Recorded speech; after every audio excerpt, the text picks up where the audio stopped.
Ela é Carmen Pose, a nosa xestora do repositorio Minerva, eu son Mabela Casal, son a directora da Biblioteca Universitaria e, bueno, por suposto, sempre dar as gracias ao Citius que conta con nós e máis nesta semana que é a semana do acceso aberto, co cal, bueno, pois esta formación é bastante acaída. O que vamos a facer, polo menos esa é a nosa intención neste breve seminario, é darvos o marco conceptual e normativo da ciencia aberta, que é a ciencia aberta, que políticas están detrás, que recursos pode haber, especialmente a nivel europeo, que podan ser do voso interese, e, sobre todo, a segunda mitade imos centrala en aqueles servizos, en aqueles recursos que xa tedes ao voso dispor na USC para cumprir cos requerimentos que moitas veces vos demandan os financiadores en relación á ciencia aberta.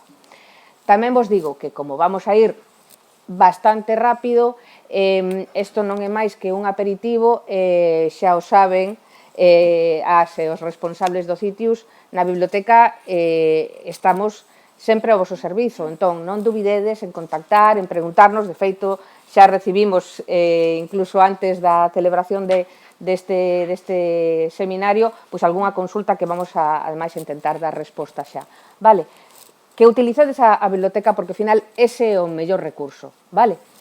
Bueno, entón, de que vou falar vos eu nesta primeira parte? Bueno, pois vamos a tratar de facer unha aterraxe no concepto de ciencia aberta, vale? Dos elementos que a compoñen, vamos a repasar, aínda que sea someramente, cal é o marco político e normativo en España e en Europa, vale? E repasaremos tamén rapidamente, vou vos deixar os enlaces aí, a infraestructuras e iniciativas de ciencia aberta que teñen, eu creo que moito interese e moita potencialidade.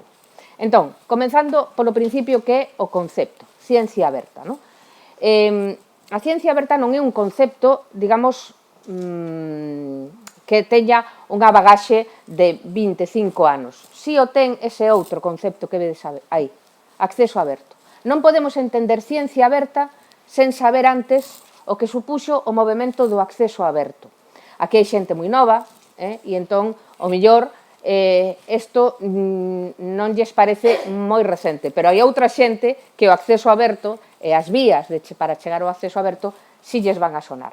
Entón, como vos dicía, a ciencia aberta é un concepto que se acuña aproximadamente no 2014-2015, o sea que vedes que ten un percorrido de escasamente 10 anos, pero que non se entende, como vos decía, sen este outro, o acceso aberto. E que é o acceso aberto? O acceso aberto é un movimento que ten as declaracións programáticas máis potentes nos primeiros anos do século XXI, unhas declaracións que son as das 3B, Berlín, Budapest e Bethesda, e que está reclamando a apertura dos resultados de investigacións, nomeadamente aquelas sustentadas con fondos públicos.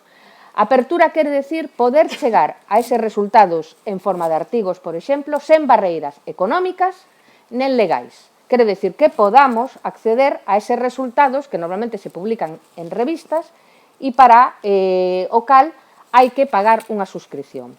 Por que se chega a este movimento? Non se chega da nada, senón que se van arrastrando unha serie de factores, como pode ser un malestar, e é esencial, un malestar na comunidade científica porque non se detecta neses primeiros anos do século XXI un cambio sustancial na forma de comunicar a ciencia. E, de feito, sigue sen habela. É dicir, como comunicades vos os vosos achados? Normalmente, a través da vía da publicación nun artigo, non? E iso é así dende hai séculos. Pero cal é a diferencia fundamental no século XX? Que as revistas onde se publicaban pasan a estar controladas maioritariamente por empresas como Springer, Elsevier, Wiley.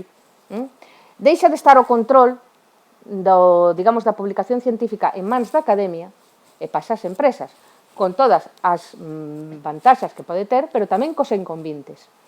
E un dos inconvintes é que eles controlan o produto e saben que, ademais, é un produto que ten demanda, non?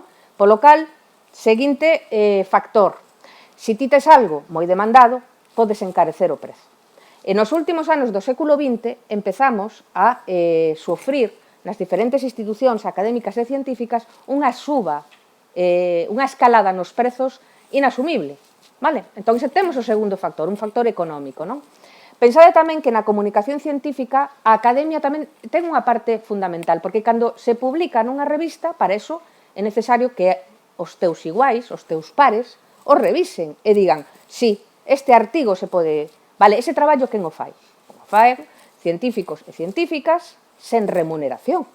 Entón, hai un negocio moi importante por parte destas editoriais que teñen unha materia prima fantástica, que son os resultados digamos, de investigacións, con traballo de revisión que tamén fai a academia, e logo resulta que as universidades, as institucións científicas queren comprobar, pois, queren estar o día, queren ler esas revistas científicas e teñen que pagar. Pero cantas veces estamos pagando aquí? Esta é a reflexión que está detrás dese malestar que vos estou intentando explicar moi someramente, vale? Isto daría, efectivamente, para matices, pero é para que vos situedes por que xorde isto. Pero pensade unha cousa, por non poñer todo tan negro. Estamos falando dun momento, principios do século XXI, no que a explosión das TIC, e onde o estou dicindo, ademais, empeza a albiscar que hai certa esperanza. Pódese cambiar o sistema de publicación ou, cando menos, a rapidez, a utilizar as potencialidades das novas tecnoloxías. Entón, nese momento é cando, neste cóctel perfecto, parece que solicitar a apertura e utilizar infraestructuras como unha que xorde nos 90, que é o repositorio do repositorio, Archive, permiten albergar, pois eso, certa esperanza. Xurde este movimento, ademais de declaracións, ten políticas, agora o repasaremos, e ten, pois, algún desenvolvemento normativo. Pero é certo que avanza moi lentamente. Para chegar ao concepto de ciencia aberta, quero que vos fixedes nunha cousa. Cando se demanda a apertura dos resultados da investigación, en que nos estamos fixando? Na parte final do proceso de investigación. Pero unha investigación ten un arranque, ten un deseño previo, ten unha evolución, mesmo incluso despois da comunicación, de publicar eses resultados, pode haber unha parte posterior que é a avaliación do noso desenvolvemento como investigadores e investigadoras. Polo tanto, o cambio importante con respecto á ciencia aberta é que o que demanda a ciencia aberta é a apertura non da parte final de comunicación dos resultados, sino a apertura de todo o proceso científico, de todo o ciclo de investigación. Non nos vamos a concentrar só nos artigos, nos libros, non. Queremos abrir os datos que sirven para construir a nosa investigación, os cadernos de laboratorio, o software ou o hardware que utilizamos. Por que non tamén o procedimento de revisar os nosos achados, é dicir, por parte dos nosos pares, non? É dicir, ir tocando todos os elementos que forman parte. Entón, este concepto de apertura, para min é o clave, para que entendades de que falamos cando falamos de ciencia aberta. Eu vos traio aquí 3 definicións, poderían ser máis, vale? Cada unha ten os seus matices, pero fixadevos na primeira, non? Este é do proxecto Foster, que é un proxecto auspiciado pola Comisión Europea precisamente para impulsar o coñecemento da ciencia aberta. Esta é unha definición dende a órbita europea moi operativa, é dicir, a Comisión Europea está enfocándose na ciencia aberta falando de práctica. É unha práctica, e esa práctica é unha práctica que favorece a colaboración. A apertura o que favorece é que outros podan incluso reutilizar o noso en pro da ciencia e tamén da sociedade. Entón, fixadevos o que di aquí. Practicamos ciencia de tal maneira que outros van poder contribuir porque os datos de investigación, as notas de laboratorio, están disponibles de maneira gratuita. Eliminamos a barreira económica baixo termos que permitan a reutilización. Estamos falando de licencias neste caso. Vale? Ben, insisto, é unha definición moi operativa, mirade a da UNESCO, que é do ano 21. Vale? Xa fala de paradigma científico. Para a UNESCO, a ciencia aberta é un paradigma científico que combina movementos e prácticas. Pero, en definitiva, o que está buscando é o mesmo. O coñecemento científico ten a consideración de ben común, polo tanto, debe estar disponible de maneira aberta, accesible, reutilizable, en beneficio, evidentemente, da ciencia, pero da sociedade, porque a UNESCO, digamos que aposta pola ciencia aberta porque ve que pode ser unha práctica que contribúa ao progreso social. Vale? Entón, eles van máis alá, incluso, ademais dos procesos de creación, avaliación e comunicación, vai a mencionar algún outro elemento como recursos educativos en aberto. Vale? Entón, outra definición, e logo, pois a que temos máis próxima a nós. Esta que vedes aquí é a definición da Estrategia Nacional de Ciencia Aberta, publicada no ano 2023, impulsada polo Ministerio de Ciencia, e aquí vedes que é un concepto que, bueno, é dos últimos en chegar, co cal vai sumando, non? Entón, fala dende unha parte, dende un punto de vista operativo tamén, é dicir, ciencia aberta é o acceso aberto aos resultados de investigación, dunha forma moi ampla, é dicir, publicacións, os datos que sustentan esas investigacións, os protocolos seguidos, o código, etc., etc., pero tamén é ciencia aberta utilizar plataformas digitais baseadas en código aberto, por exemplo, un repositorio. E, en xeral, e aí está a clave, é a apertura de todo o proceso científico. Isto é a ciencia aberta, todo. Tanto e tan pronto como sexa posible. Aí hai un matiz sobre que agora volverei, vale? E entón, as prácticas poden ser tamén a revisión por pares en aberto, os recursos educativos en aberto, o fomento da ciencia cidadá e o desenvolvemento de novas formas de medir o rendemento investigador. Vale? Entón, fixadevos que é un concepto que engloba moitos elementos por debaixo, non? Bueno, e por qué? Por que a Comisión Europea, a UNESCO, o Goberno de España, por que de repente está de moda a ciencia aberta, non? Vamos a ver, hai probablemente, cando vimos aquí da biblioteca, que somos convencidas das bondades da ciencia aberta, estamos, bueno, eu estou segura que moitas veces veño aquí a facer como a catequesis, non? Venga, vamos aquí a... Pero hai feitos que eu creo que sí que son incuestionables, non? Vamos a ver, se nos publicamos a nosa investigación, non? Os nosos resultados, e, ademais, poñemos ao dispor da comunidade científica os datos que sustentan eses resultados, permitimos que outra persoa valide, facemos que a nosa ciencia sexa reproducible, e iso, bueno, o que vai a permitir é reducir as malas praxes, que as houbo, as haberá seguramente, pero seguramente algún de vos ten comprobado como en revistas de moita zona, en editoriais de moita zona, hai artigos que se teñen que retractar. Por qué? Pois porque, ao mellor, a investigación non, digamos, era todo fidedigna, que tiña que ser, non? Entón, evidentemente, canto máis transparente eres, máis se poden cotexar as cousas, reduciremos eses casos de mala conducta, non? E, por outro lado, ademais, chamademe optimista, creo que sirve para que tamén, digamos, lle deamos ese crédito á ciencia e non, pois, ás veces, as cousas que se escoitan por aí, en fin. Bueno, axudar a maximizar o impacto de investigación. Isto dende unha perspectiva un pouco máis egoísta para calquera de vos, non? É dicir, se vos poñedes en aberto os vosos traballos, máis xente vai poder velos. É evidente, porque non hai unha barreira económica, por exemplo, para empezar, para chegar, non? Hai, non é que o diga eu, hai evidencias científicas a través de estudios do impacto que teñen os artigos publicados en aberto.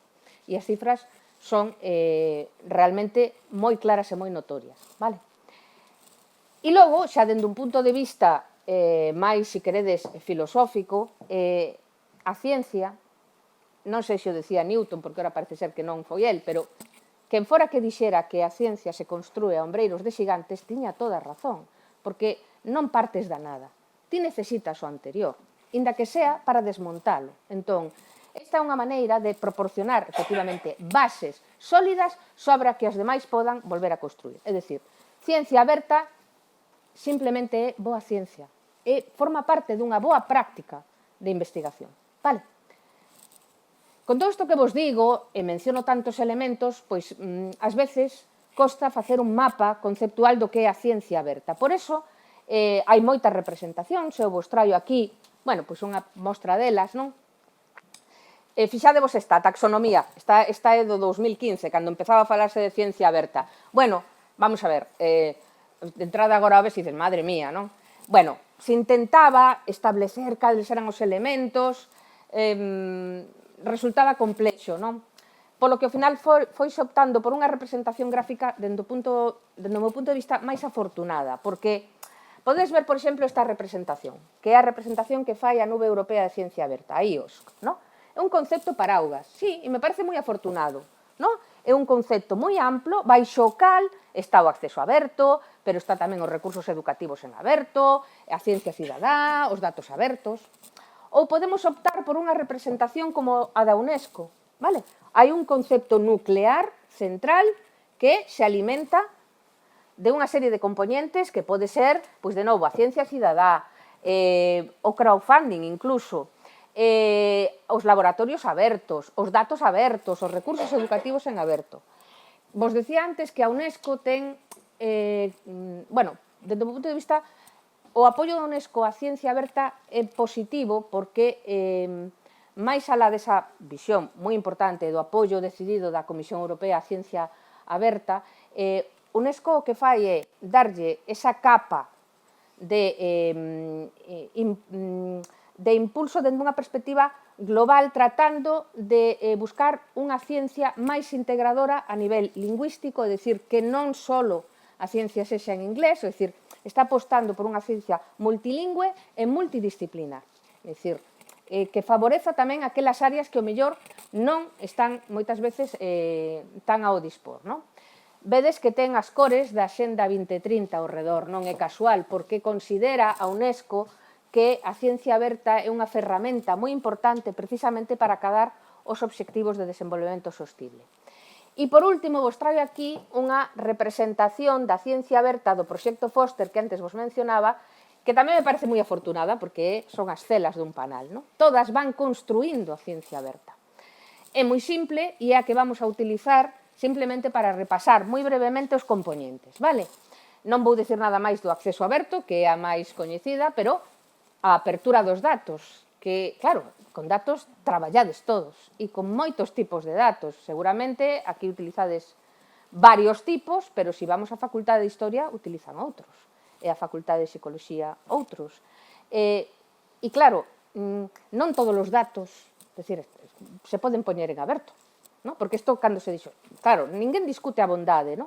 Pero non sempre todos poden poñerse en aberto e por razóns moi justificadas, pois pensade en temas de seguridade nacional, ou pensade en datos de carácter persoal, ou que afectan a privacidade simplemente das persoas, ou, bueno, pode haber boas razóns que o xustifiquen. Entón, máis que Open Data, aquí eu quero facer un fincapé en datos que sexan FAIR, que é un acrónimo moi afortunado que se refire a que os datos non é un estándar, FAIR non é un estándar, é un conxunto de principios, cada un dos cales sí que leva detrás estándares, metadatos, toda unha codificación complexa. Pero estamos falando de que os datos igual non están completamente abertos, pero sí son atopables, non? Sabemos onde están. Son accesibles, son interoperables e, sobre todo, segundo a licencia que lle deamos, son reutilizables dunha maneira ou doutra. Entón, este é o concepto, que logo insistiremos nel, obrigado na financiación, por exemplo, de Horizonte Europa. Vale? A apertura de datos, cando se poda, como dicen eles, tan pronto como sea posible, deben estar en aberto, pero tamén deben estar pechados se é necesario. Vale? Bueno, máis aperturas, a da revisión por pares. A revisión por pares, normalmente, cego ou doble cego, non? Cando abrimos as identidades. Entón, nunha plataforma que logo se nos dá tempo a veremos, de publicación que ten un sistema de revisión por pares aberta, tanto o revisor como o revisado coñecen as identidades. Non? Este podería ser un grado de apertura, pero podemos profundizar máis. Os informes tamén en aberto. Podemos coñecer cales son os informes dos revisores, ver que puntos podemos contestar os revisados e xa se subimos un chanzo máis, podemos enriquecer eses informes con achegas do resto da comunidade científica. Eso é abrir un dos elementos tradicionais dentro do proceso científico. Vale? Bueno, cadernos de laboratorio en aberto, tanto software como hardware en aberto, recursos educativos en aberto, redes académicas en aberto. Sempre é importante en todos estes elementos a parte, digamos, das licencias, non? De que claramente saibamos como e cando poder utilizar, reutilizar todos estes produtos. E ciencia cidadá. A ciencia cidadá tamén supón unha apertura a participación, a implicación da sociedade na ciencia, e aquí tamén pode haber grados, porque seguramente o máis elemental e que seguramente coñecedes algún exemplo é a participación da cidadanía na recollida de datos. Por exemplo, un proxecto que recolla datos meteorolóxicos.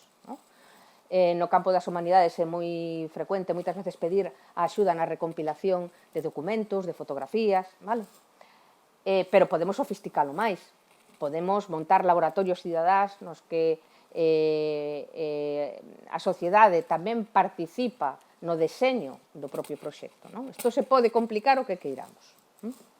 Bueno, co cal, non me vou deter máis no bo que é a ciencia aberta para a investigación, para a sociedade e para os investigadores. Vale? Vos deixo aquí simplemente unha reflexión final sobre a ciencia aberta, insistindo no que vos decía antes. Non aparece o final, como pasaba co acceso aberto. Non é algo que, unha vez que xa acabamos o proxecto, temos o artigo para publicar, tal, aí pensamos en termos de ciencia aberta, non? É que hai que telo previsto dende o principio, é moi importante, non? Pensar como vamos a traballar, que ferramentas vamos a utilizar, se son propietarias ou non, os datos que vamos a recoller. Bueno, isto simplemente, como pequena chuletilla, é importante que o teñades en conta. Non é non é o momento, porque non temos tempo, eso exixiría probablemente unha formación ad hoc, pero algo que se demanda e que se vos demanda, por exemplo, en Horizonte Europa son os plans de xestión de datos, dende o principio, non? Que moitas veces, pois, Dios mío, un plan de xestión de datos. Bueno, é unha reflexión, sí, que é obrigada, pero eu me atrevo a decir que, inda que non fora obligada, é necesaria, porque dende o principio saber que vamos a recoller, como vamos a recoller, que formato van ter, que ferramentas vamos a utilizar, son datos sensibles, non, si o son, quen ten acceso, onde os vamos a preservar a medio prazo e a longo prazo, e sobre todo ten que ser un documento vivo, porque igual que evolúe a nosa investigación, é un documento que ten que ir modificándose, non ten máis secreto, non? Pero, bueno, como todo novo, moitas veces, pois dá certa vertixe. Bueno, entón, despois da parte, digamos, teórica, de conceptualización. Aquí estamos vendo, vale, vos lo deixo aquí para, se queredes, pois un pouco curiosear, as estrategias e declaracións máis importantes no noso ámbito en torno á ciencia aberta. Non están de forma cronolóxica, porque vedes que a primeira que vos poño é a da UNESCO, que antes vos mencionaba. Logo sí que vos menciono da Comisión Europea, que é moi importante, sobre todo,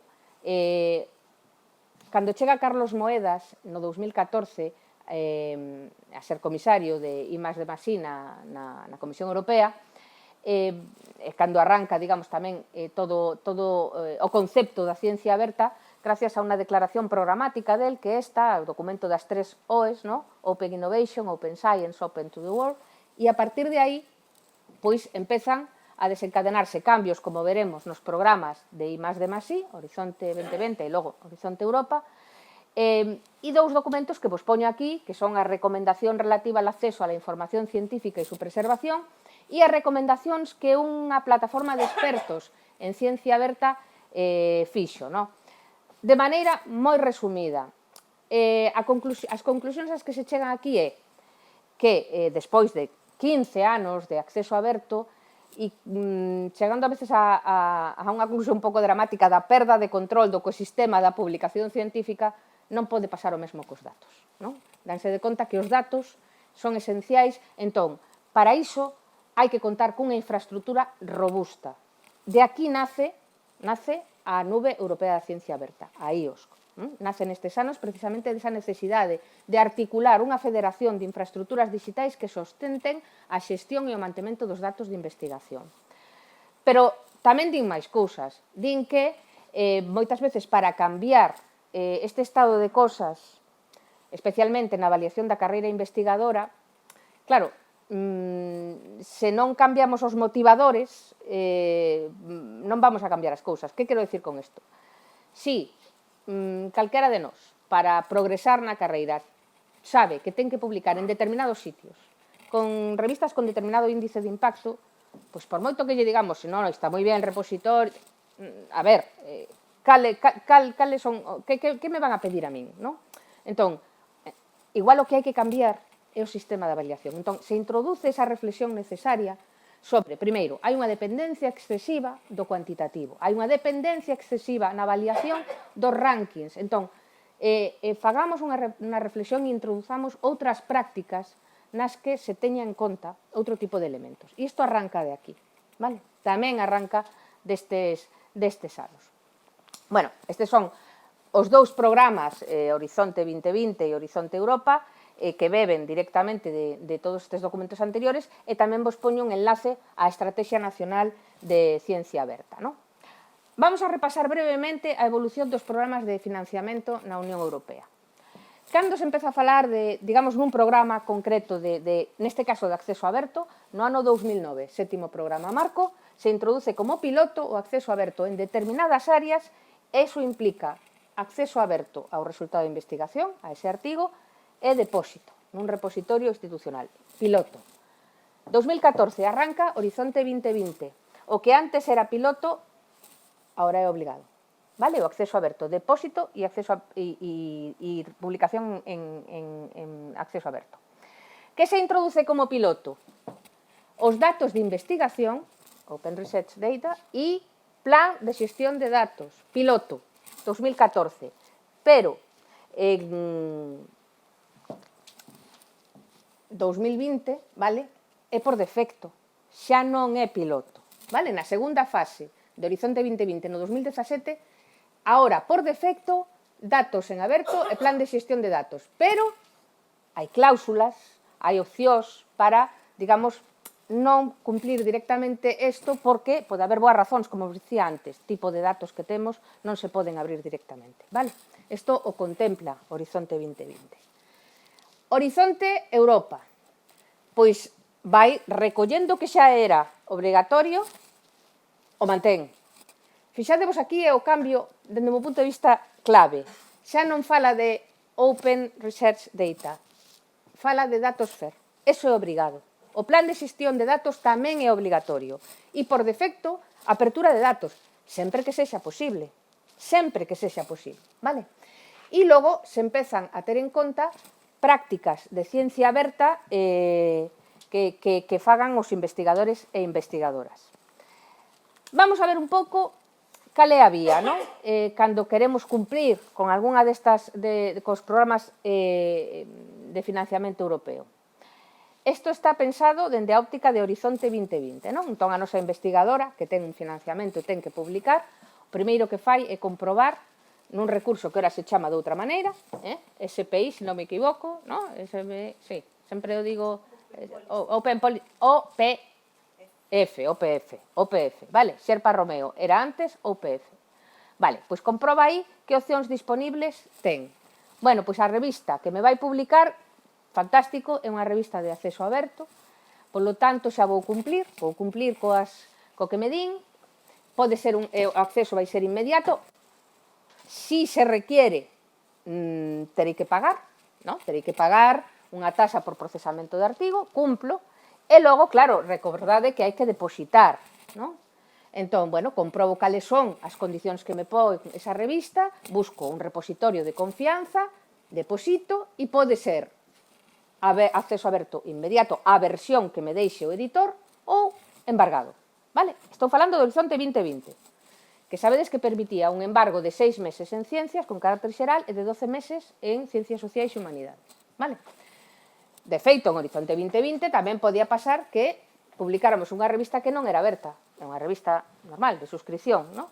Entón, claro, aí, bueno, temos a opción de depositar no repositorio, con embargo, pero os editores empezaron a darse conta de que, caramba, pois se esta xente ten estas obrigas, se nós lle poñemos difícil, pois igual non escollen a nosa revista. Vamos a darles facilidades. Entón, unha revista que sigue sendo pechada, isto é importante, pechada, unha revista de suscripción, empeza a darlle aos autores a posibilidade de poñer en aberto ese artigo. Isto é unha revista híbrida.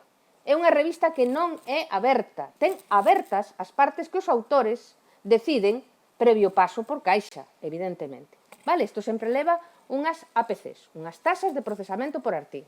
Vale? Pero, evidentemente, claro, permite cumplir. Porque esta revista de suscripción, pero eu pago e inmediatamente o acceso aberto xa está. Vale? E logo, pois, cumplo con embargo depositando no repositorio. Horizonte Europa introduce algún cambio.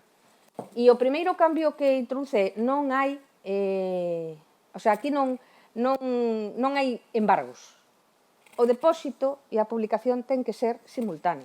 Isto para empezar. E o segundo ten que ver coa parte de xestión económica da financiación. Porque esta investigadora, se tivo que pagar, escollendo algunha destas vías, eses cartos que destinaba a poñer en aberto, podía imputalos á axuda. Son costes elixibles, vale? En Horizonte Europa só son elixibles se a revista é dourada, se a revista é de acceso aberto. Se é unha revista híbrida, non, vale? Agás, de novo hai unha excepción, que estea dentro dos chamados acordos transformativos que logo mencionaremos. Pero ollo cuidado na parte de xestión económica porque o cambio é importante. Vale? É dicir, vamos a cumplir publicando nunha revista híbrida en aberto, tal, sin embargo e todo isto, cumplimos con esa parte en Horizonte Europa, cumplimos coa parte de acceso aberto. Pero logo, a parte económica, eso non se pode imputar, vale? Non se pode, esos costes non son elexibles para o financiamento, vale? Bueno, rapidamente, esta é a representación que fai a nosa Estrategia Nacional de Ciencia Aberta dos piares, dos elementos que a compoñen, para que vexades que, bueno, pois aquí decidiron que tamén isto é a ciencia aberta, é un concepto nuclear e, de logo, agrupa os mesmos que estábamos vendo antes. Simplemente, por exemplo, ciencia cidadá e recursos educativos en aberto os agrupa, pero as novas formas de medir o rendemento investigador, por exemplo, os pon claramente destacados. A ENCA ten unha duración de 4 anos, esta primeira estrategia, e ten 4 eixos importantes. Un ten que ver co rebostecemento desas infraestructuras digitais que van a sustentar todo o tema dos datos de investigación, vale? Outro ten que ver con favorecer a feirificación dos datos, é dicir, temos que xa non é só cuestión de que se conciencie a comunidade científica, sino que se lle forme, que teñan as ferramentas para precisamente poder cumplir con iso, non? Evidentemente, tamén menciona o acceso aberto ás publicacións e resultados científicos, sobre todo cando se trata de investigacións sustentadas con fondos públicos. E, por último, unha parte tamén importante é que hai que establecer novos mecanismos de avaliación da carreira, vale? Ademais da ENCA, temos un marco normativo, temos a Lei da Ciencia e a Lei Orgánica do Sistema Universitario que teñen cada unha delas un artigo consagrado á ciencia aberta. Vale? Este é o artigo 37 da Lei da Ciencia, que sustitúe o anterior artigo 37 da Lei de 2011, que era moito menos ambicioso, moi centrado no acceso aberto, había períodos de embargo. Aquí, non vos vou ler todo o artigo, podedes lelo cando queirandes, pero para min o importante é que, de novo, volven as mesmas cuestións. É dicir, se ti és beneficiario dunha axuda pública para un proxecto de investigación, eses resultados teñen que estar en aberto. E hai unha ferramenta fundamental, unha infraestructura pola que se aposta, que son os repositorios institucionais ou temáticos de acceso aberto. Vale? Non hai embargo. Todo ten que estar de forma simultánea a data de publicación. De acordo? Esta é a Lei da Ciencia. Na LOSU, que nos afecta como universidade, vale? De novo, se fala de que o coñecemento científico ten a consideración de ben común, vale? De novo, se somos investigadores e investigadoras que recibimos axudas públicas, temos que poñer en aberto, sen períodos de embargo, utilizando tamén os repositorios institucionais ou temáticos. Di moitas máis cousas aquí, porque, por exemplo, aquí está instando as universidades a promover a transparencia nos acordos de suscripción coas editoriais científicas. está encargándonos as bibliotecas a difusión, o fomento, o coñecemento do que é a ciencia aberta, vale? E logo, esa parte que ten que ver coa avaliación do desenvolvemento investigador. As axencias de calidade utilizarán os repositorios institucionais como forma de acceso á documentación. E isto o vemos nos sexenios, por exemplo, que era unha das consultas que tiñamos, vale? Bueno, non vou deixar de determe aquí, que isto, inda que é anterior no tempo, bebe, evidentemente, de toda a doutrina europea, pero na práctica o que vos quero decir que vais alá das declaracións, das políticas, das estrategias, os sexenios de investigación en xaneiro de 2026 será a terceira convocatoria cos códigos cambiados, por decirlo de alguna maneira, vale? Nós notámoslo bastante, por iso a semana pasada enviouse un correo a toda a comunidade académica, porque para evitar as aglomeracións do final, invitando a que todas aquelas persoas que teñan en mente presentarse aos sexenios, pois, bueno, aquí estamos para axudar, temos recursos online, pero tamén temos, bueno, miro para Carmen, porque a Carmen valle moito todo o tema da subida dos artigos e traballos ao repositorio. Pero precisamente para evitar o atasque de xaneiro, pois a semana pasada lanzamos ese correo invitando, non, a non deixalo para o último momento, non? Bueno, uns datos, vale? Tedes o enlace, se queredes ir a ver os resultados, tedes o enlace aquí na diapositiva, porque todo isto da teoría está moi ben, pero cifras, cal é o nivel do acceso aberto, que é o que máis podemos medir neste momento, porque temos datos de moi atrás, como está o acceso aberto en España, non? Bueno, vamos a ver este gráfico. En 2023, que é o último ano que temos medido, o mes que ven, novembro, si sairá 2024, vale? Pero o último ano que temos medido, o 80% da produción científica está en aberto. 80% da produción científica en España, que son cifras que, bueno, as que xa levamos máis tempo nesto, eu non era tan optimista, debo dicilo. E sí, e a verdad que, bueno, aquí non o vedes porque vos vai quedar moi lonxe, pero, bueno, en xeral é un crecemento moi importante, non?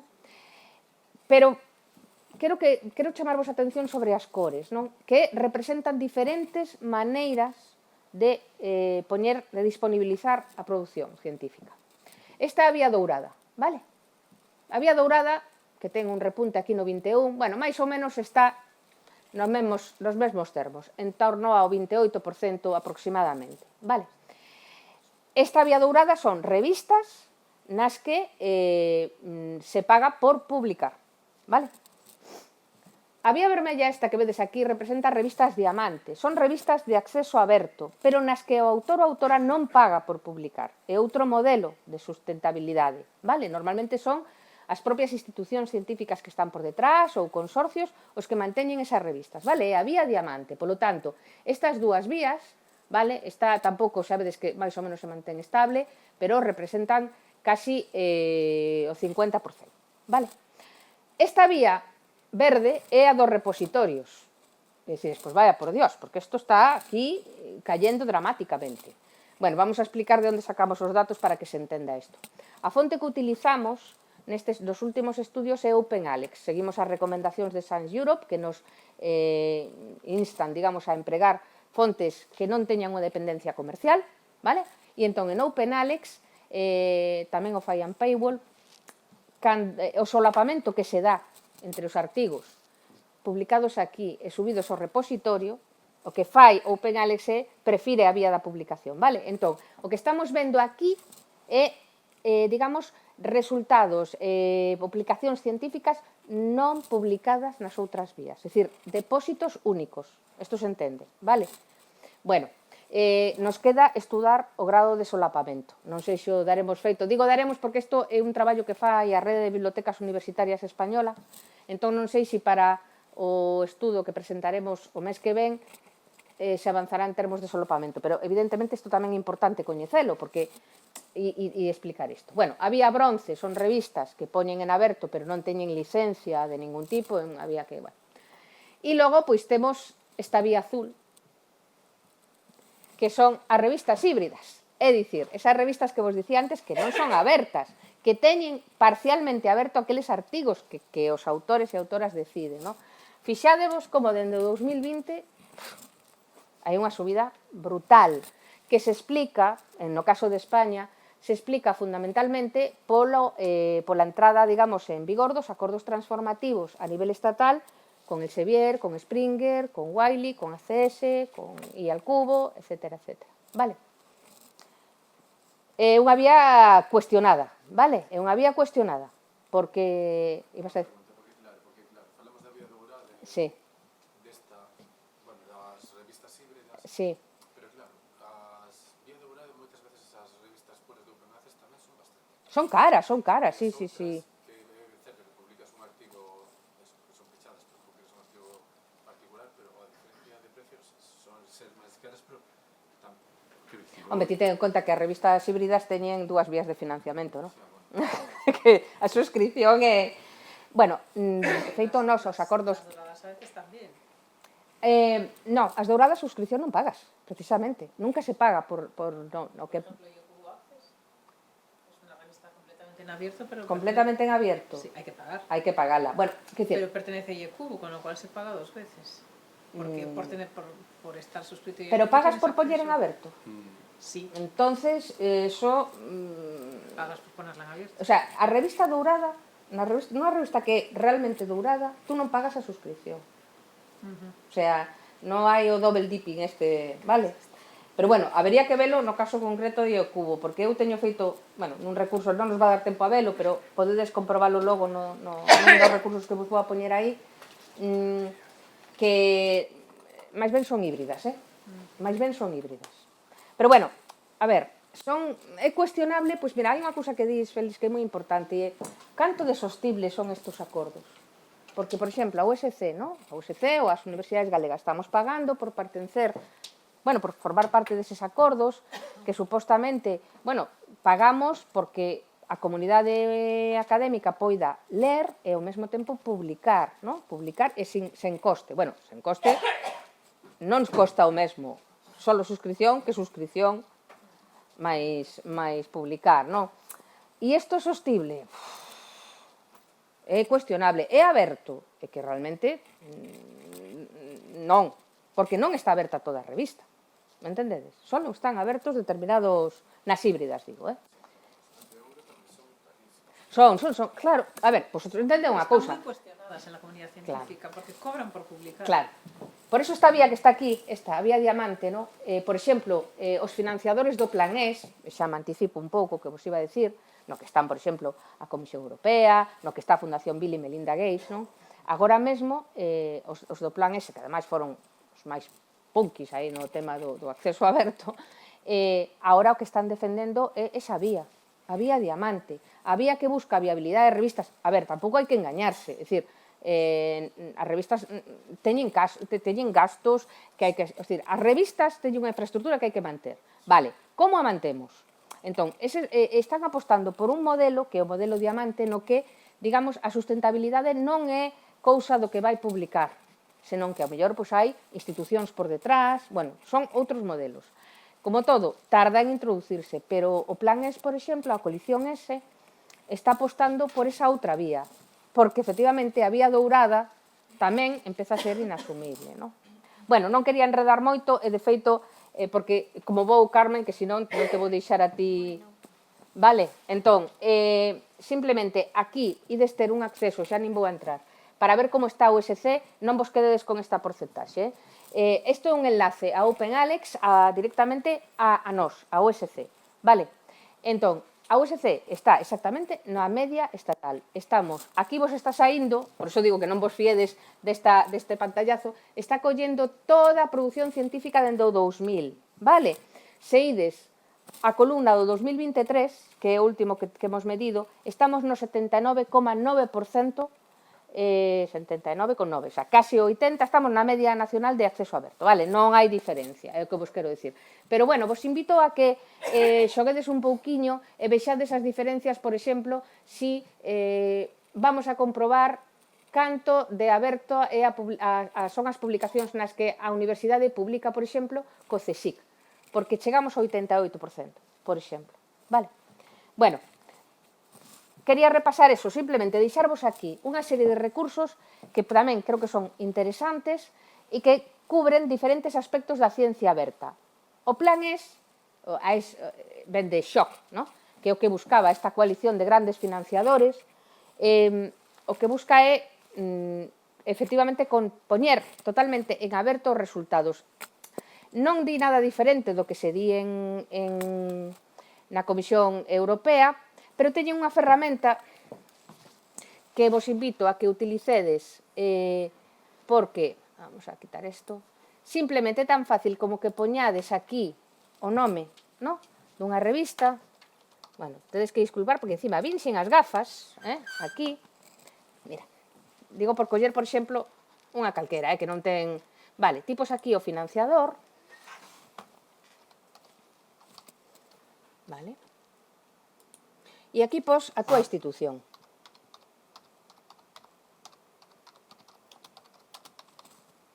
Vale, aí temos. Vale. Bien, mira o que che di, non? Aquí, vale. Te permite cumplir, digamos, coa parte de acceso aberto, que vos decía antes, non? Pero tes que ter fondos alternativos. Por que? Porque ten tasas de publicación esta revista, vale? Si vos invito, de verdad, é un recurso superútil este.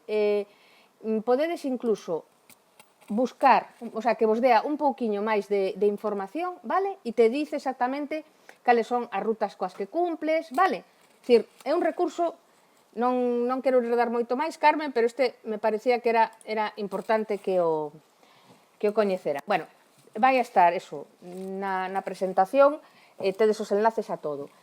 Esta é a Nube Europea de Ciencia Aberta, un proxecto complexísimo. Entraron o ano pasado nesa fase de EUNode, que é como o nodo principal, o que se van a ir sumando o resto. Puxeron xa dende o ano pasado unha serie de servizos de transferencia masiva de ficheiros, de máquinas virtuais, que, bueno, eu vos invito a que exploredes, porque, e ademais creo que aquí este o centro ha caído, me parece que, bueno, asusta de entrada, porque é complexo, a gobernanza desto é complexísima, pero creo que se lle pode sacar moito partido. Open Research Europe, esta é a plataforma que vos decía antes, onde podedes ver o que é o peer review en aberto, non?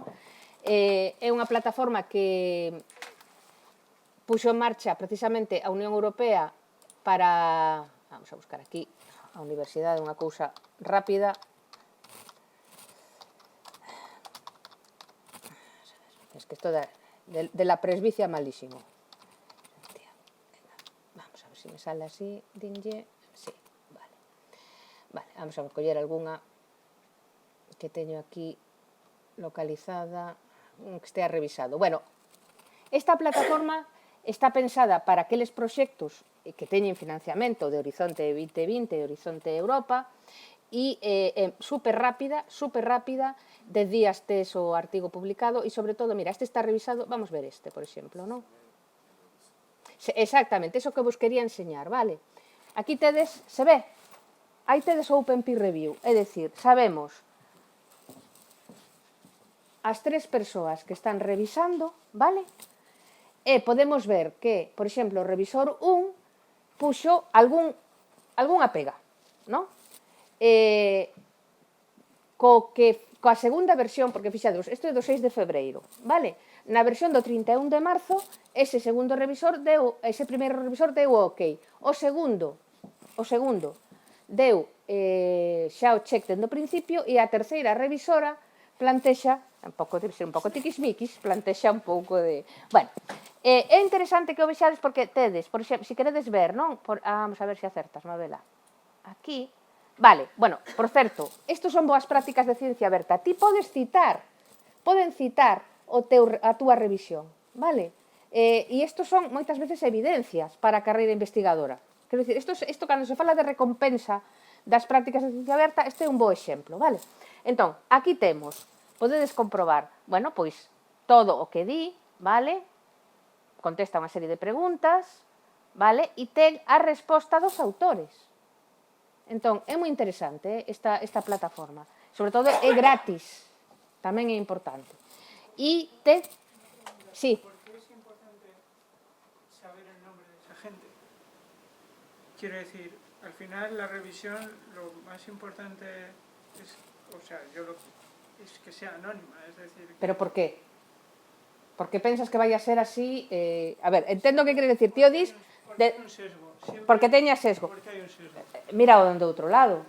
Están vendo tamén ti como faz, non? Quero decir, é moito máis difícil, dende o meu punto de vista, que ti publiques aí con sesgo porque o vai ver todo o mundo, sabes? É dicir, isto lle podes dar a volta, vale? Ti podes pensar que sí, e que de verdad, que por suposto é unha opinión super respetable, non? Que dende o anónimo, non? Vas facer un traballo sin pensar en quen o está facendo. Bueno, se ti eres profesional, dende o meu punto de vista, debería ser de selo con independencia de quen, sabes?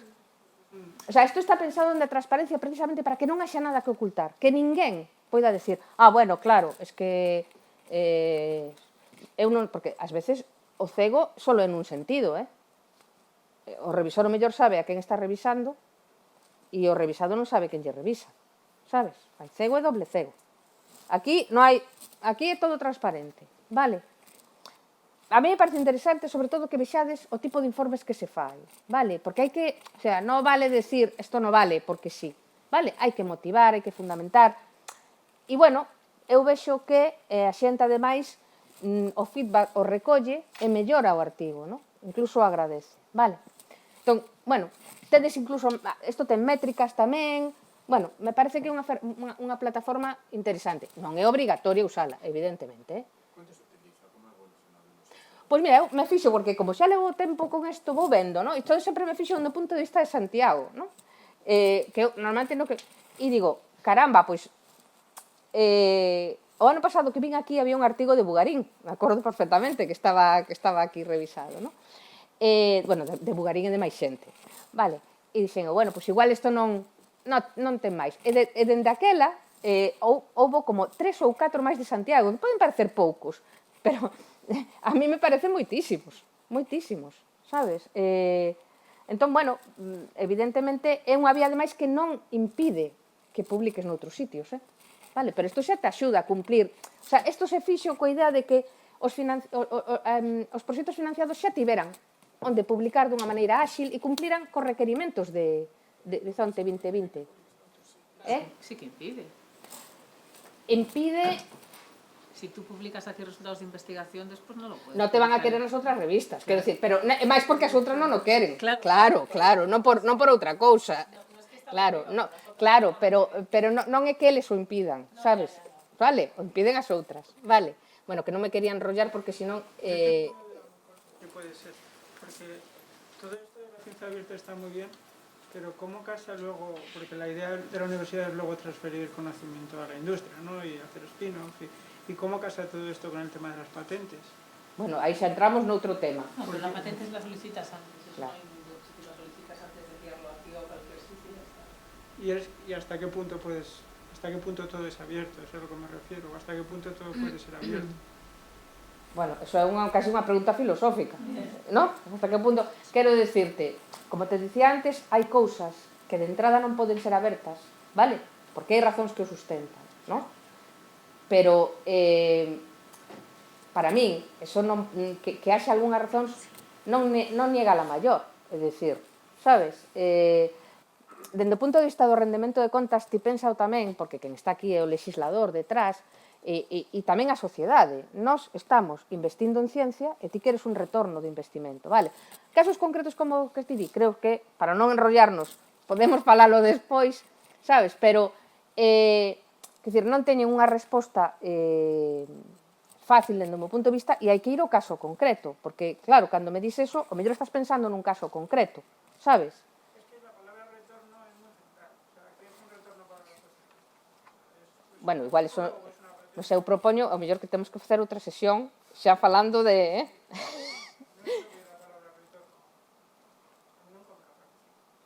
Bueno, eu vou avanzar, non por nada, que me parece superinteresante, pero non quero que Carmen me mate ao salir daqui. Vos deixo tamén, se queredes entrar en máis recursos en aberto, e este é fundamental, que é Open Air Graph, que son 320 millóns de produtos de investigación, e aí temos artigos, temos datos e temos software. Vale? Entón, este é fundamental. Por qué? Porque a partir de aquí, OpenAir, que é un portfolio inmenso de servizos, desenvolve pois produtos como, aquí temos Zenodo, ¿no? De Zenodo está o Zen, pero está OpenAir detrás. Argos, esta é unha plataforma que xera plans de xestión de datos, está detrás OpenAir. Vale, isto é un observatorio de ciencia aberta por países. Non, a mellor non moi útil para vos, pero sí moi útil para quen está ao fronte dunha política, ¿no? De ciencia dun país ou dunha institución. E todos estos venen de aquí. Vale? E por último, COARA, que é unha coalición tamén, de novo, de 800 institucións de diverso tipo que busca un cambio na avaliación da investigación. Vale? A gobernanza se establece por países, hai un capítulo nacional onde está o CSIC, a CRUE e a NECA ao fronte del. Presentaron hai casi nada un primeiro estudo sobre as prácticas que se están facendo en canto á reforma da investigación en España. Se a pregunta é se está o USC, de momento en COARA non está. E lle paso a palabra a Carmen. Vale. Voy por aquí. Salgo de aquí, vale. Pecho aquí. Está no escritorio tamén. Sí, Vale. Vale, bien. Ahora os recursos concretos da USC. Os recursos e servizos. Isto iba. Bueno, está marcando aquí que ten pouca batería. Igual é eso. Bueno, no, que va. Que va? Sí, bueno, porque me gusta estar de pé. Vale, nada, vamos a ver esos recursos e servizos da USC baixo e como decía Mabela, aparte que eso, que é unha presentación bastante longa, temos o tempo limitado, queda a presentación para o vosso dispor e tamén calquera dúbida, contacto, etc. O maior servizo, sempre digo eu, o recurso é o persoal da biblioteca, que facemos estas guías, estas presentacións, estas charlas, estamos por teléfono, por mail, ao vosso dispor, e somos quen xestionamos estes recursos que vos presentaremos agora. Entonces, pasamos a ver... No, si queres esto vuelve aí, que te hago unha señal. Isto xa pasou tamén, xa pasaches ti antes. O que ten máis traxectoria dentro do paraugas da ciencia aberta é o acceso aberto ás publicacións científicas, a última parte, pero, bueno, o que ven máis detrás, o que falaremos máis, o que ten os recursos máis desenvolvidos e do que falaremos máis aquí, de acceso aberto ás publicacións, de datos abertos, de revisión por pares, xa vimos algún exemplo, código aberto, tamén recursos educativos abertos, pero, bueno, o principal, veremoslo agora co acceso a publicacións científicas, que xa vos dixo Mabela que vende moi atrás. O máis importante é que se elimina esa barreira económica e temos acceso ás publicacións científicas en acceso aberto, eliminando as barreiras tamén legais, non só económicas. Eso é gracias ás licencias Creative Commons. Pasamos, sí. Puxen esta infografía porque, claro, non é o mismo, e aí entran as licenzas Creative Commons, non é o mismo que estea disponible en un recurso web, que sexa descargable, podamos guardar, que sexa acceso aberto, que significa que a través desas licenzas podemos reutilizar ese traballo segundo as condicións que poñamos. Pasamos moi por riba, sabedes que os dereitos de autor contemplan os morais ou os de autoría, esos son propios, non se ceden, pero os de explotación, os de distribución, que tradicionalmente se xestionaban se cedían a terceiros a través dos copyright transfer agreements, hoxe en día xa está máis, xa é máis común que non se cedan, entran outra vez as licencias Creative Commons, que veremos a continuación, que tamén é unha función que ven xa tamén do ano 2001 e non é complementario ao copyright, pero a través de 4 elementos xestionan ata 6 tipos de licenza onde establecemos en que grado permitimos os usos da nosa obra para traducións, para que se remezclen, o sea, está explicado na propia páxina de Creative Commons, pero iría da máis aberta, que simplemente que eu pido que se me recoñeza a autoría, a máis restrictiva, que non permito nin que se utilice comercialmente, nin se traduza, etc. O último sería, o máis restrictivo sería aínda o copyright, e a parte do dominio público poñen aí, pero sería, o sea, non aplica no dereito español, sería só para obras que pasen aos 70 anos tras a morte do autor, etc. Nós tenemos que ter ese dereito de atribución de autoría. Ben explicado nunha guía, a presentación está plagada de guías da biblioteca que están disponibles na página web, eu volas deixo aquí, o enlace, todas as guías hai quen di que son moi extensas, non son para ler todas nunha noite, para ter na mesilla para ler, e para consulta, claro, para o que necesitemos. Entón, están moi completas, moi detalladas, vale? Pasamos.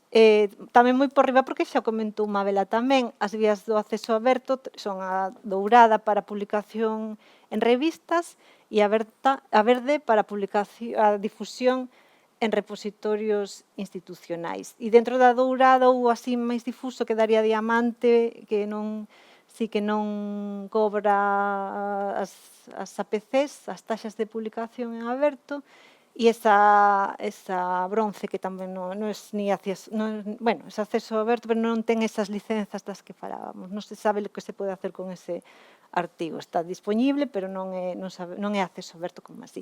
E vos poño, dentro da ruta dourada, unha serie de ferramentas para, comprobar, pasamos á seguinte, por exemplo, a primeira, o directorio de revistas Open Access, e aquí é unha ficha dunha revista do vosso ámbito, que en concreto, fala desde que ano empeza a ser Open Access, oro, que mantén o copyright, os dereitos de autoría, e neste caso non cobra taxas de publicación, vale?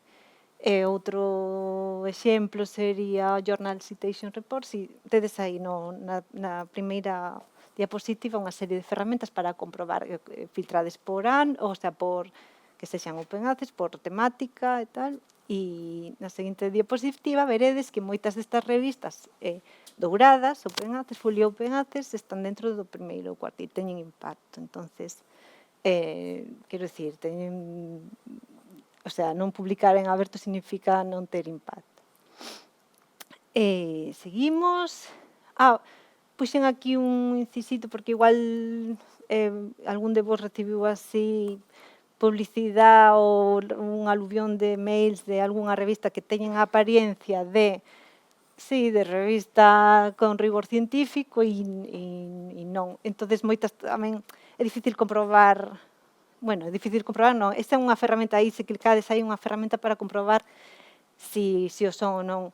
Pero, claro, adoitan tamén nomes moi parecidos a revistas de prestixio e tal, pero publican, cobran APCs, por suposto, e publican un montón, rapidamente, sen revisión. Entonces, esa ferramenta sería para comprobar se estamos sufrindo o acoso dunha revista depredador.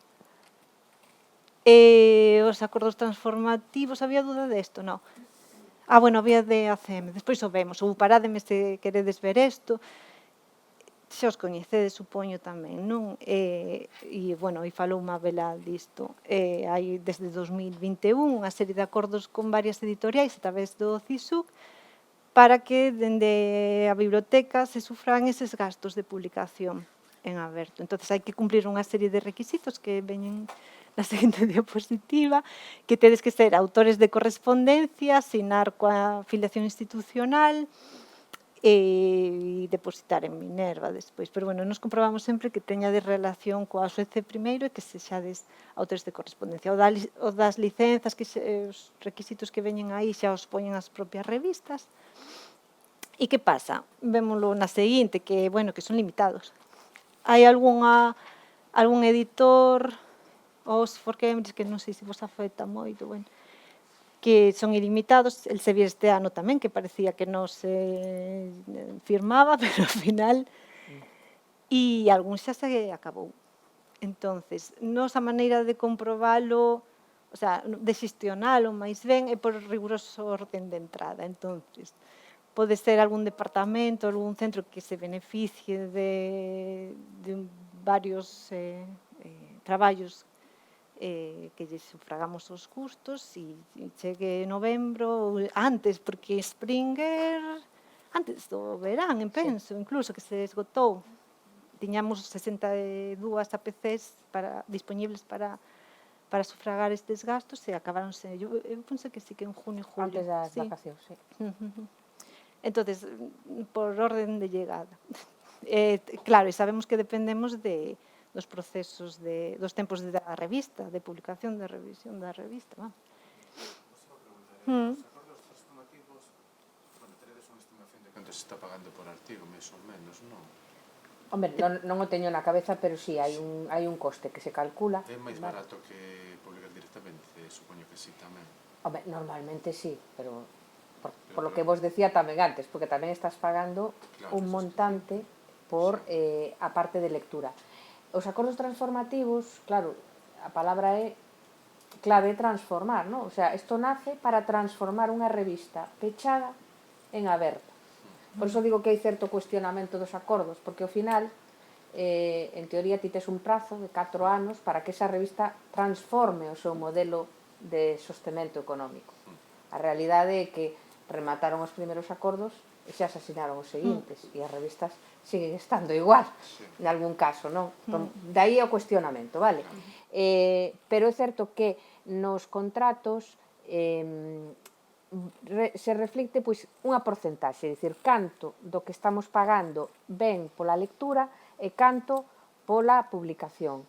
E vos podo decir que nos últimos mudou completamente a porcentaxe. Se no principio eran 80% do custe era a lectura e o 20% a publicación, nas últimas está dado a volta, vale? O 80% é o coste de publicar e o 20% a lectura. Por qué? Porque eles están vendo onde está o negocio, vale? Entón, cada unha ten, o sea, te tería que dar, o sea, tería que ir os datos que temos para comprobar exactamente canto costa unha PC en Elsevier ou canto costa en Springer, e serían medias, vale? Serían medias, vale? Pero ese dato témolo, vale? Non, a ver, por curiosidade, simplemente para saber se, claro, se isto fai que o proceso sexa un pouco máis barato, estamos tamén pagándolle o mesmo ás editorias ao final. Bueno, non é fácil de responder esa pregunta, Félix. Non é fácil porque, bueno, digamos que pasou certo tempo. Eu creo que hai que avaliar, que é o que está por facer, o resultado desta primeira tanda de acordos transformativos que foi do 21 ata o 24, vale? Eu creo que agora o que cumpriría é que dende a CRUE, dende o CSIC, que son as entidades que impulsaron isto, pois agora se estude, se vexa o impacto, realmente canto se publicou, canto se aforrou, sabes? Eu agora mesmo non teño eses datos, non? O que teño son outro tipo de percepcións e ver como, por exemplo, na USC hai algunhas que se esgotan rapidísimamente, cada vez máis, que son as de Springer, e, bueno, isto tamén o digo así, eles sí que teñen moitísimos datos, saben perfectamente o que están. Cando nos dan ilimitadas as APCs, é porque saben que non les vamos a gastar. É dicir, non hai que ser inxenuas neste sentido, non? Do que recordo, me parece que incluso de outras presentacións, claro, se viera todas estas editorias que ganaban realmente miles de millóns ao ano. Bueno, unha barbaridade total. total. Eso é así, pero, bueno, xa se deron pasos, quero dicir, tampouco vou a ser aquí derrotista, porque se a mí me dís hai 15 anos, no, pues, pensaría que isto era imposible de mover, e estamos falando xa, sabes, de outro modelo de publicación, estamos falando... Que pasa? Que isto non é... Mover este elefante non é fácil, non é fácil. Sí, de novo unha guía con isto, donde tratamos de ter actualizado, o sea, temos actualizados o estado de cada acordo e ben explicadas as condicións de cada unha, o proceso que hai que seguir, etc. Pero é moi doado. Seguimos. Pasamos a Ruta Verde, que sería a difusión destes traballos de investigación publicados tamén en revistas, se depositen en repositorios institucionais ou temáticos e tal. E unha das preguntas xa meto aquí sería que nos pasaches ti, María, preguntaban si xa está publicado en aberto, nunha revista en aberto, se hai necesidade de depositar en un repositorio adicional. E isto non é algo que digamos desde a biblioteca, desde a universidade, os vicerreitores, nin nada, é un requisito legal. Entón, se complementario se pon aí. E, de feito, outra pregunta que nos chegou aí pouquiño era de outra investigadora que decía que ese traballo, ela mandara o traballo a Minerva, o repositorio. E despois decatouse que xa estaba noutro repositorio, e outra investigadora lle dixo que nos poden estar en que está prohibido. Non, son compatibles, pode estar en varios. O que pasa que se xa tes un handle, é o que podes utilizar para acreditacións ou sesenios. De feito, casi sería mellor que estea solo nun sitio, non por nada, por o tema despois de recoller o impacto de todas as estadísticas de todo e tal. E os que estean, claro, se o faz a última hora, se o faz en xaneiro para presentar nesa convocatoria, terá menos impacto, menos visualizacións, menos descargas, entonces. Pero, bueno, podense complementar a vía dourada, esta vía verde, e as publicacións podense depositar en máis dun repositorio. Pode estar nun institucional e nun temático, por exemplo, ou en dous institucionales se os coautores son de varias universidades. Non me paro aquí casi tampouco nos beneficios de publicar nos repositorios, a parte da difusión, da visibilidade, da preservación e dos requisitos legais agora e de ANECA. E deixo aquí tamén unha serie de directorios porque igual tedes investigacións de antes de estar na Universidade de Santiago, entonces eso iría ao repositorio de cada institución. Vale, a Minerva iría a investigación realizada na USC.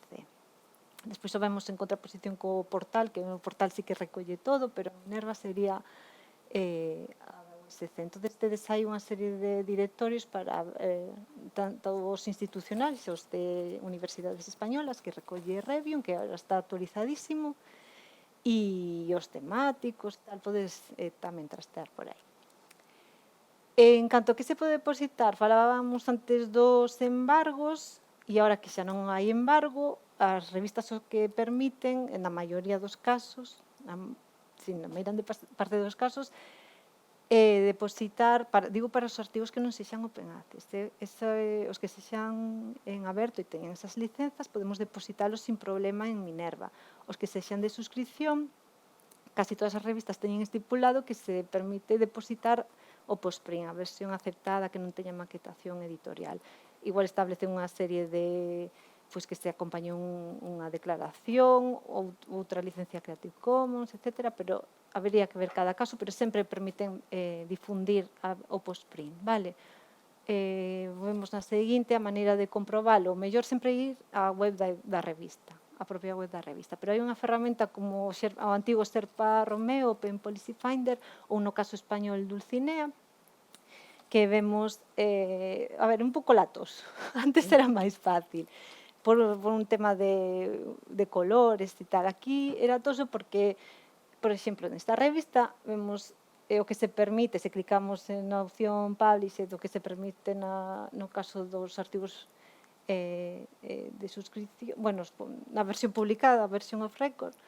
Esta, neste caso, permite unha licencia Creative Commons de atribución, ten taxas, etc. Pero como xa hai dous epígrafes para o que se permite para a versión aceptada, entendo que é complicado de interpretar. Pero, bueno, ábrese unha ventaniña en cada caso onde dice onde se pode depositar, cando, que hai que facer. No noso caso aplicaría a segunda pestañita que é a do repositorio institucional e de novo, acompaña un enlace á propia revista, que é sempre a mellor fonte para comprobar que nos deixa facer o editor. Vale?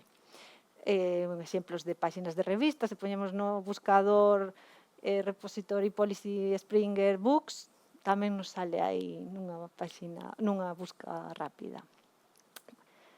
moi rapidamente tamén o repositorio, era máis extenso isto, pero bueno, vamos a ver, pasamos a eso, de novo pasamos unha guía, dúas guías de uso neste caso, unha máis xeral para ver cales son os obxectivos que contén Minerva, como se busca, como suscribirnos ás coleccións, e outra de autoarquivo.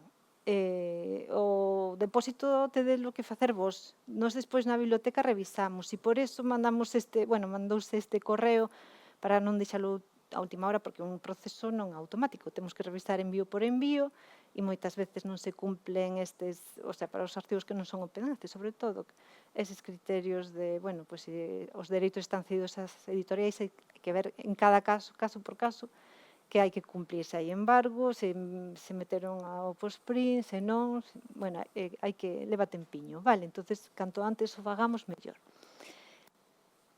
A parte do impacto, xa o vimos, obxectivos e beneficios dos repositorios en xeral, pero isto é tamén o tema da visibilidade polo tema da interoperabilidade de Minerva, vale? Vemos despois, se acaso, noutra diapositiva, pero vamos, difusión, preservación, visibilidade. A parte da produción científica, dos traballos, dos artigos científicos, podedes depositar materiais docentes, hai outras comunidades destinadas a isto. Están tamén certos traballos de fin de grao e máster que depositan as compañeras das bibliotecas de centro, e desde 2011 todas as teses de doutoramento lidas na USC, que esas sí que os depositan as compañeras do Servizo de Publicacións e as publicacións editadas pola USC. E despois hai un importante tamén comunidade dedicada ao Fondo Histórico e Patrimonial da Biblioteca do Arquivo Digitalizados, vale, que podedes navegar por aí, que está moi interesante. A plataforma na que se sustenta a Minerva é DSpace, que é de código aberto, está baseada en un protocolo internacional que fai que despois os traballos depositados en Minerva sexan facilmente localizables, tanto nunha búsqueda simple en Google, en Scholar, e en outros recolectores que recollen o contido de Minerva. Proporciona un URL permanente, handle, están etiquetados os campos con metadatos Dublin Core, e o tema da preservación, tamén un sistema internacional. Os ítems, cada depósito, cada publicación en Minerva é un conxunto de metadatos que enviamos, un PDF sempre, aínda que non se permita a difusión, porque hai veces que sí que a vos igual non vos aplica tanto, pero en humanidades para libros e capítulos de libros, moitas veces, ou casi sempre, os dereitos están cedidos a editoriais que non permiten nin tempos de embargo, nin versiones post-print, nin nada. Acceso solo a metadatos, como poñía na coletilla da ANECA, que nos en Minerva non tiñamos habilitada esa opción, porque Minerva está pensado para difundir todo en acceso aberto, obviamente, pero tivemos que habilitalo. Entonces, aínda que non se permita a difusión a un usuario anónimo do ficheiro, do PDF xunto, sempre o necesita por temas de preservación. Entonces, un ítem é metadatos e PDF, que sempre vai nunha colección. E, vemos na seguinte que vai nun conxunto de comunidades, que serían investigación, docencia, patrimonio, biblioteca e arquivo, e institucional, que aí hai publicacións de varios servicios da USC. Nada, trasteades, vos xa supoño que xa o faríades, pero nada, moi rapidamente vemos aí unha serie de como entrar nas coleccións, dos sitios, nun ítem, a vista simple, a vista completa. Este software hai un aniño que cambiou, entonces visualmente agora está un pouquiño mellor, as búsquedas tamén están bastante mellor, o tema dos autores, que os que sodes propios da USC ou estades no portal de investigación, migramos para ter, polo menos controlada. Non é un control de autoridades como no catálogo de bibliotecas, pero, antes había moitas duplicidades, triplicidades, se existe. Esta era un poquinho máis descontrolada, ahora está mellor. Que máis vemos? A ver... Bueno, nada, búsqueda, sempre, nada, que vou entrar, búsqueda simple, autor-título é moi fiable, se non se abren unha serie de filtros para afinar máis. Que máis? Estos son os filtros, a maneira de ordenar, os índices, a partir dunha búsqueda simple, os índices por autor, apelidos, nome, por título, palabras clave, e senón trasteando, entrando no propio ítem, podemos, son navegables as palabras clave para seguir buscando, os autores, a ficha de autor, se entramos desde ítem, xa nos dá os traballos clasificados segundo a función, como autor, director de tese, editor de publicación ou titor de traballo académico. E despois seguimos filtrando. O ítem tamén nos dá as métricas de Scholar, as de Dimensions que trae as alternativas, todo isto para construir a famosa bibliometría narrativa, que tamén construímos desde as estadísticas que dá o propio repositorio. As descargas a nivel de ítem ou as descargas, as vistas a nivel de ítem ou as descargas do ficheiro. E aparte desto, cando o PDF está en acceso restringido, que é o caso de moitas tesis que teñen un embargo de un ano, xeralmente, ofrécese un usuario externo que se lle pida ao autor acceso a ese documento, vale? Eso facemos unha consulta individualizada cada vez que nos chega para ver se o autor permite enviar unha copia do traballo. Eso tamén o podedes facer vos. Ou tamén suscribirvos ás coleccións. Podes facerse a colección, comunidade ou subcomunidade, así, para recibir as novidades, as novas altas de ítems en cada colección. E como vos dicía, gracias ao protocolo a IPMH, os ítems en Minerva, a partir de recuperarse en Scholar e en Google, recupéranse en recolectores como PENER, Recoleta, Europeana e Hispana para fondo histórico, as teses, e aquí un exemplo, a dereita, un rexistro en Minerva, a esquerda está recollido en Recoleta, en o PENER, que ademais consta que está en Minerva, en Recoleta, non sei se se ve, e tamén nun repositorio dunha universidade de Florencia.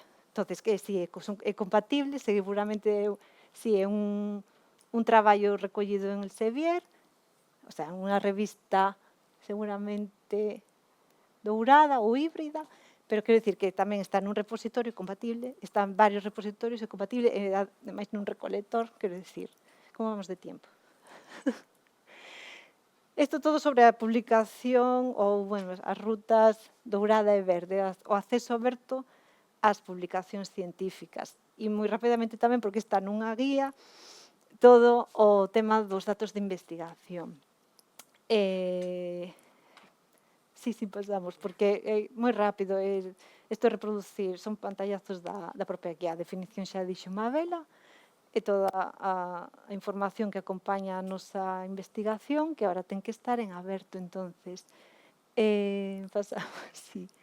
Bueno, rapidamente, o ciclo de vida dos datos científicos. Sempre utilizamos datos para a investigación, sempre os creamos, sempre os procesamos. Ahora ten que estar ben claro, a través dos datos FER, donde os vamos a localizar, quen ten acceso a eses datos, que estean en repositorios, aínda que despois non se abran, como dixo Mabela, pero que estean ben descritos con metadatos, en repositorios confiables, etc. Non é máis que iso. E o plan de xestión de datos tamén son cousas que xa sabemos, só hai que plasmalas no papel, é dicir, onde están os datos, quen ten acceso a eses datos, as copias de seguridade que nos vai facer, hai que anonimizar, onde se van a difundir, etc. E isto na guía ven, tedes modelos, plantillas, exemplos para ver outros casos, vale? E onde depositar, que son eses repositorios confiables para os datos de investigación, pois deixo aí unha serie de buscadores, de directorios, para localizar eses directorios que poden ser multidisciplinares ou generalistas, e a falta de que en Minerva implementemos tamén a funcionalidade de depositar datos de investigación, que polo momento non está disponible, próximamente poderemos dar a primicia, espero, pero polo momento recomendamos Zenodo, e hai unha comunidade creada en Minerva, ou en Zenodo, para o SC, para depositar, xa digo, datos de investigación e tamén os plans de xestión de datos, vale? Un exemplito, nada, sabedes que un dataset, un CSV, que te dá o DOI, outra URL permanente para citar, e con licencia Creative Commons. Rapidísimo tamén, moitas, o sea, máis de servizos de axuda da UST, partes das charlas, a página web, todas estas guías, tamén guías para normalizar a asignatura, a afiliación, o registro en ORCID, máis o portal de investigación que veremos agora moi rapidamente, e así deixamos paso ás preguntas que teñades. Vale, as redes sociais científicas simplemente o poño porque moitas veces xa pensamos que por estar en academia.edu ou en ResearchGate xa difundo, xa cumplo os requisitos da financiadora e non son repositorios, sí que axudan a difundir, obviamente, pero o que recomendamos é depositalos en repositorios e despois con esa URL permanente si difundir esa copia nas redes sociais científicas. Simplemente poño esta infografía que se fixo para, bueno, porque tamén entendemos que pode haber confusión sobre estas dúas ferramentas, Minerva e o portal. Minerva, xa digo, pensouse desde o principio para difundir en aberto.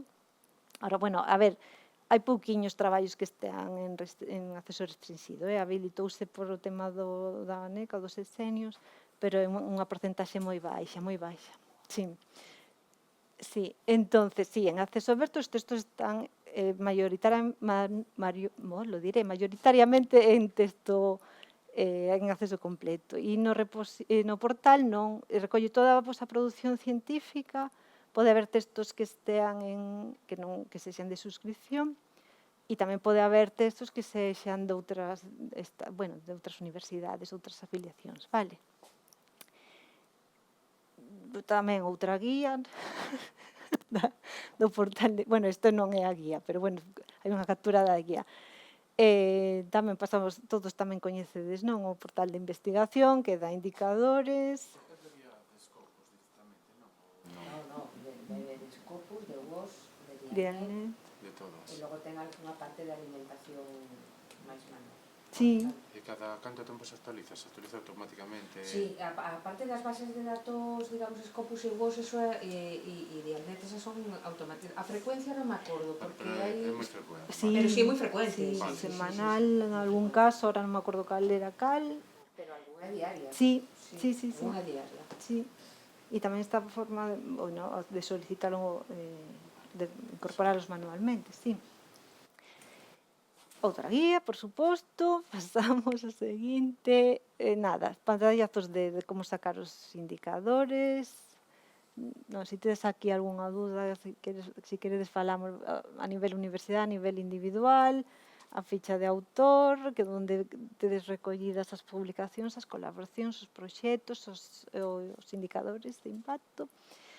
E falando xa de sexenios e acreditación, tamén vos axudamos desde a biblioteca a recoller todos eses indicios para construir a narrativa, a bibliometría narrativa non, o sea, construídes vos, quero decir, sacamos as métricas e vos poñes a redactar, que a continuación estas son as guías, por suposto, de sexenios e acreditación, e poño aquí un exempliño, un traballo que axuda bastante, porque tamén é como o plan de xestión de datos, a folla en blanco asusta un pouco, e agora que conto yo aquí, que mellor que vos que contar eso, basándonos nos datos de descargas, de impacto e tal, construir esa narrativa.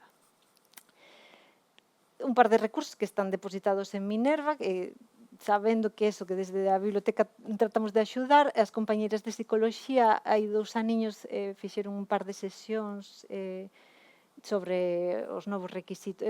Foi cando foi o cambio. Sí. Fixeron unhas charlas e a presentación está colgada aí, coas dúdas, con enlaces, etc. E tamén unha pequena infografía cos 4 pasos rápidos que hai que facer para cumplir estes requisitos pensando en a NECA.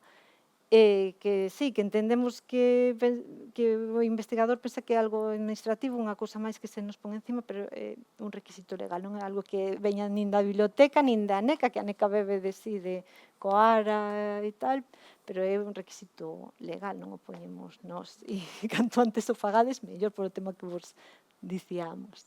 Listo, preguntas. Estamos en tiempo. Ai, 5 minutitos. Que máis? Sí. Todo está nas guías, por eso poño aí. A ver, nos como suxestión pois traíamos eso, que quizáis, bueno, está ben facer esta presentación, pero si hai pois unha demanda concreta ou poño por caso, incluso a veces chegar a entender o portal de investigación, se poden sempre facer sesións máis a medida. Da mesma maneira que algo que fai Carmen tamén con certa frecuencia son obradoiros moi concretos de autoarquivo, que son sesións curtas, pero que se alguén non está familiarizado, bueno, se das claves, de maneira práctica, se fan, axudamos a máis que dar o peixe, axudamos a pescar, que é do que se trata. Sí, isto é moito, así todo de golpe, pero bueno, quedamos... É similar isto, o sea que isto tamén o decimos e non é un brinde ao sol, é dicir, vos deixamos este material precisamente para que utilicedes, e se hai dúbidas, que seguro que as hai, e consultas, sabedes onde estamos, entón, non deixedes de facelo, porque ese tamén é o noso traballo, vale? Escoitarvos, tratar de axudarvos na medida posible, aclarar conceptos, axudarvos a sacarlle máis rendemento un recurso, eso, insisto, son as nosas tarefas principais, vale? María, había outra pregunta tamén sobre, claro, vos poñedes no sistema... que pon? Sistema de listado de publicacións do Citius con sus metadatos, que se as publicacións xa están no voso sistema. Sí, eso sí, claro, que es que tamén me fixo, o sea, a cousa, bueno, quieren que se ponga Minerva, que, repito, non é cousa nosa, é cousa... bueno, isto viña tamén en resposta, bueno, a raíz do mail de Sesenios, pensando... A persoa decía que porque había que poñer sí, en Minerva, quieren que se ponga, ya lo tengo con metadatos, tal, o que necesitan eles é o handle, unha ligazón permanente para engadir. Para artigos a partir de 2011, e para libros e capítulos de libro a partir de 2022, cando cambiou a ciencia, a lei da ciencia. Sí, efectivamente. Sí, no, yo tengo grabado. Entón, bueno, non hai dudas, non? Perfecto. O da patente. Gracias por la paciencia, porque ademais, isto, nós mesmas somos conscientes. Moito. Aluvión de cousas que estamos deixando aquí. Ala, torea con esto, ¿no? Vale, gracias. Gracias. Gracias.